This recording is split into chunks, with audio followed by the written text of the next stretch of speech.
ალიკა დაბადებიდან ვერ დადის. ფეხები გამრუდებული აქვს და დგომა შეუძლებელია. ყავარჯნებით რამდენიმე ნაბიჯს ძლივს დგამს, ძალა მალე ელება, მაგრამ კიდევ ერთი უბედურება არსებობს. მუცელში ახალი წარმონაქმნი აქვს. გამოკვლევისა და ოპერაციის გარეშე მისი სიცოცხლე საფრთხეშია. შესაძლებლობა არ აქვს. საბრალო კაცი მკურნალობას აჭიანურებს, ხოლო წანაზარდი იზრდება. ყოველდღე ინვალიდის ეტლით მიდის უფასო სასათილოში, რომ იკვებოს.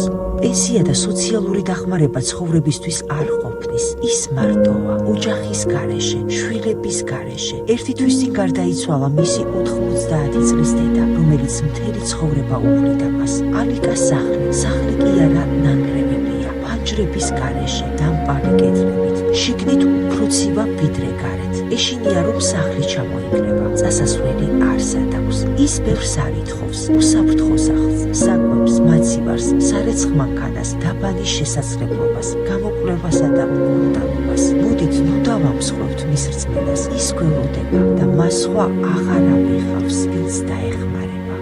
გადარიცხეთ ნებისმიერი თანხა ჩერნოვეცკის ფონდის ოფიციალური საიტის მეშვეობით.